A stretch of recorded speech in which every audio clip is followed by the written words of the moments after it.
إن الحمد لله نحمده ونستعينه ونستغفره ونعوذ بالله من شرور أنفسنا ومن سيئات أعمالنا من يهده الله فلا مضل له ومن يضلل فلا هادي له نشهد أن لا إله إلا الله وحده لا شريك له ونشهد أن محمدا عبده ورسوله صلى الله عليه وسلم عباد الله اتقوا الله قال الله في كتابه المجيد بعد أعوذ بالله من الشيطان الرجيم بسم الله الرحمن الرحيم يا أيها الذين آمنوا اتقوا الله حق تقاته ولا تموتن إلا وأنتم مسلمون صدق الله العظيم.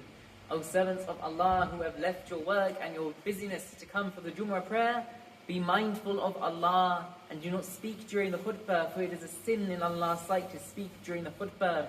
And seek the blessings of the front row, come towards the front row and try to make as much space as we can, because inshallah today we're expecting many people in this holiday season, alhamdulillah.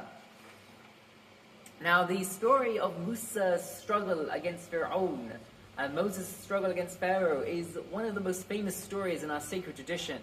And for many good reasons. It has a lot of appeal about how the children of Israel, this oppressed people, struggled against the tyranny and the oppression of the evil Pharaoh in Egypt, and how by Allah's will and favor they made it through and escaped from his oppression, and how the evil tyrannical Pharaoh was drowned in the sea. And it's a very empowering story about how truth can triumph over evil and how the oppressed can triumph over the oppressors. But what is less discussed is what happened after that incredible incident when Pharaoh was drowned and the Israelites were saved under the leadership of Musa alayhi salam. The Quran describes in Surah Al-Baqarah how when Musa alayhi salam was guiding the Israelites through the desert, out of Allah's favor, Allah sent down upon them manna and salwa. That manna was the sort of bread-like substance which was appearing on the ground for the Israelites. And salwa were these very lazy birds that they could easily hunt and eat. So they had their bread and they had their meat. And Allah also describes how Musa alayhi salam struck the rock with his staff and water came out, fresh water for the 12 tribes of Israel to drink from. But then what happens? Allah says, إِذْ قُلْتُمْ يَا مُوسَى لَن نَصْبِرَ عَلَى طَعَامٍ وَاحِدٍ فَادْعُ لَنَا رَبَّكَ يُخْرِجْ لَنَا مِمَّا تُنبِتُ الْأَرْضُ مِنْ بَقْلِهَا وَقِثَّائِهَا وَفُومِهَا وَعَدَسِهَا وَبَصَلِهَا. He describes when the Israelites said, Musa, we can't endure just one kind of food. Pray to your Lord for us, that He can bring for us from that which the earth produces. He can bring for us the green herbs, the cucumbers, the corn, the lentils, the onions. These people have been blessed by Allah, saved from Egypt, and then given miraculous food. And they have the audacity to go to their Prophet and request for more luxurious food. How does Musa respond to these people? قال أتستبدلون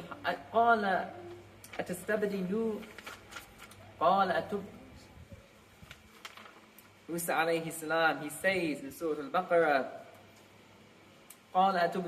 will you, in translation, will you exchange what is better for what is worse? Are you going to seek what is worse and give up what is better? Go back down to Egypt, where you will get what you have demanded for. And from Musa's response, we learn something very interesting. The Israelites, they were wishing, as they were eating the same food, the same manna and salwa, day after day, week after week, they started to wish for those luxurious food, the herbs, the cucumbers, the corn, the lentils, the onions. And this was the sort of food they were enjoying in Egypt. And if they're missing the food in Egypt, what they're actually saying to Musa is, they're missing the oppression that they had under Egypt. And you look at this, and it's easy to think, how could they be so foolish and to have this sort of standards? But Allah is teaching us something very important for us to remember. Sometimes, that when Allah guides us from the oppression and the imprisonment of Egypt and into freedom and spiritual guidance, be that taking us out of a physical oppression and into guidance, or taking us out of spiritual oppression. So spiritual oppression when you are changed not necessarily to a pharaoh, but to the pools of the dunya, and you are taken out of that imprisonment and taken on a spiritual path under prophetic leadership. Sometimes that means giving up comforts and giving up luxuries that you enjoyed while in that previous imprisonment, and going down a more difficult path. And for some people, when they go down that path of freedom, they may start to miss the comforts they enjoyed in imprisonment. And here is a very important lesson for us about the dangers of seeking comfort and being content with just comfort. Now, I should be clear that Islam does not say we are not allowed to be comfortable. In fact, we are indeed allowed to enjoy the pleasures of this life. Allah, in fact, says to us in the Holy Quran, "Kulu washrabu wa la tusrifu." Eat and drink and do not be wasteful. And so this is an encouragement too. Allah has filled the earth with beautiful produce, so we should engage in that and be thankful to Allah for that, and eat from the provision Allah has granted us. But what happens when we eat and we drink and then we are wasteful, and then we commit israf? We are wasteful not just with our food and our water, wasting them away, but with our own selves, wasting ourselves just on the pursuit of food and water and the pleasures of the dunya. One of the most repeated du'as in our religion is رَبَّنَا آتِنَا فِي الدُّنْيَا حَسَنَةً وَفِي الْآخِرَةِ حَسَنَةً وَقِنَا عَذَابَ النَّارِ. Our Lord, give us good in this world and good in the hereafter, and save us from the punishment of fire. So we are allowed to seek good of the world, but what happens when we forget to seek the good of the hereafter, and we forget to seek refuge from the fire? And what happens when we only call upon Allah for the dunya and not the akhirah? Some of you may remember back in January I delivered a khutbah about the convert and scholar Muhammad Asad. He was an Austrian-born Jew who ended up converting to Islam. And this is what he says about Europe in the 1920s. He saw that its real God, the real God of Europe in the 1920s, was no longer of a spiritual kind. It was comfort. No doubt there were still many individuals who felt and thought in religious terms and made the most desperate efforts to reconcile their moral beliefs with the spirit of their civilization, but they were only exceptions. The average European, whether Democrat or communist, manual worker or intellectual, seemed to know only one positive faith: the worship of material progress, the belief that there could be no other goal in life than to make their very life continually easier, or, as the current expression went, independent of nature. The temples of that faith were the gigantic factories, cinemas, chemical laboratories, dance halls, hydroelectric works, and its priests were the bankers, engineers, politicians, film stars, statisticians, captains of industry, record airmen, and commissioners. This is the sort of reality that we saw after the pleasures that the Industrial Revolution and colonialism brought to the Western world.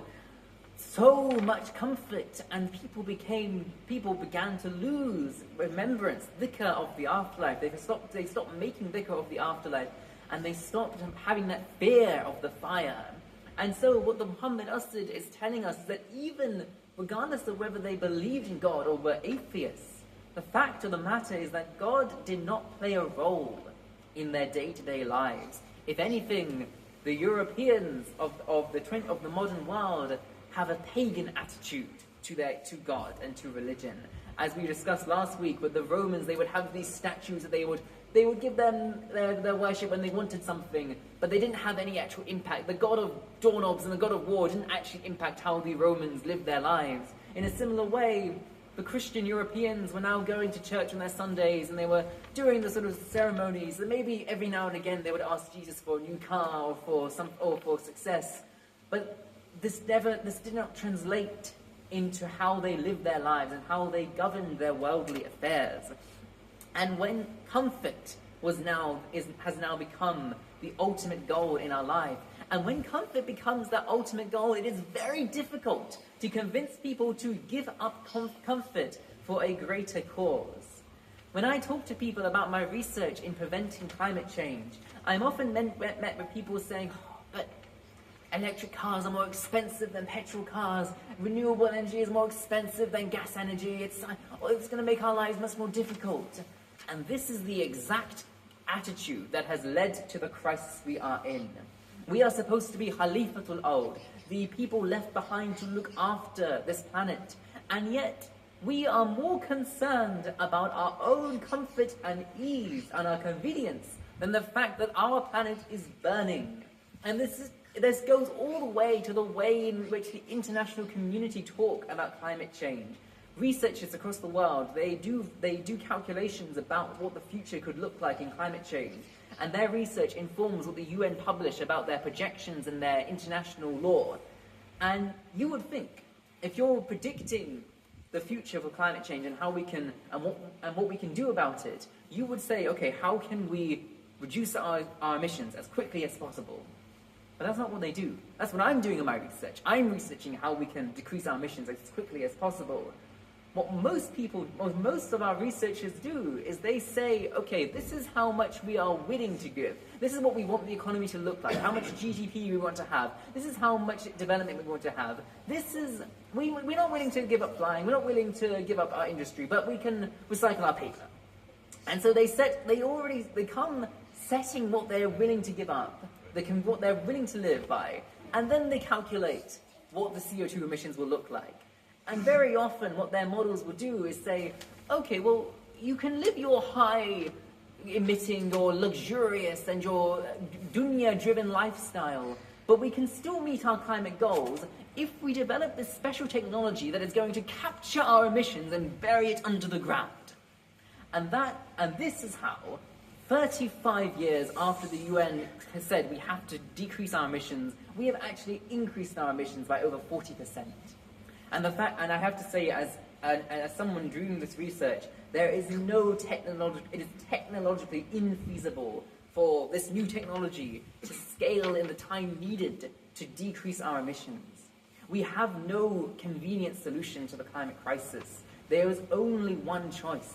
The question is we have to change our behavior and our consumption if we want to save our planet. It is no longer a question of what is this convenient solution. It is now a question of how much do we care about climate change to give up our comforts that we have been enjoying for the last century, the comforts that have led to this crisis in the first place. And this is something where I do believe the Muslim community, the Muslim Ummah, offers so much for the 21st century world. We have the legacy of Ibrahim alayhi salam. Ibrahim alayhi salam was allowed to keep his son in the end. But by showing Allah he was prepared to sacrifice his son, what he showed Allah was that even though he kept his son in the end, he understood the place of his son in his spiritual journey. His love for his son was not greater than his love for Allah subhanahu wa ta'ala. The lady Khadija radiallahu anha, she was a wealthy businesswoman. But when the prophecy began and her husband became a prophet of Allah sallallahu alayhi wasallam, she dedicated her wealth to supporting him. And her support of the Rasul sallallahu alayhi wasallam meant that she and her family had faced a boycott from the kafirun. And so she was not even allowed to get food, let alone do business because of this boycott.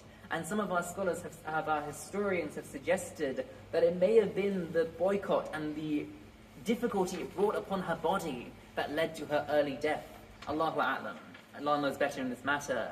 And of course, who could forget the Ansar who dedicated so much for the cause of Islam, who were willing to take in strangers, the Muhajirun from Makkah, to their houses in Medina. They were willing to put the other people over themselves, and the needs of other people, of these Muhajirun, over their own needs for the cause of Allah. Can you imagine if people in this country, instead of freaking out about Moroccans coming to the Spanish border, people in this country actually welcomed refugees into the UK, and not only that, but actually welcomed them into their houses, housed them under their roof, and fed them with their own food?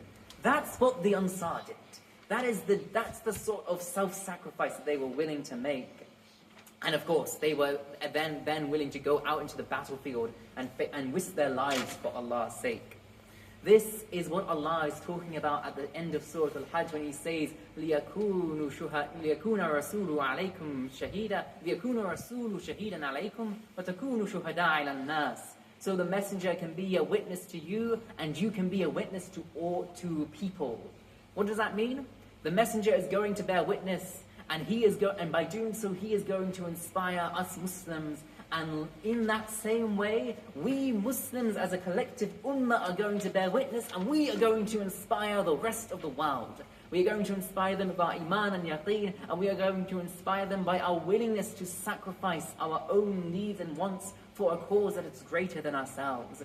And I have to say, we have to rediscover this legacy and rediscover what it means to sacrifice for a cause greater than Allah. So I pray that Allah allows us to become people who live up to what it means, live up to what we say, who mean what we say and say what we mean, and become people who truly dedicate ourselves to the cause of Allah, and who truly strive in Allah's cause. أقول قولي هذا أستغفر الله لي ولكم ولسائر المسلمين فاستغفروه إنه هو الغفور الرحيم.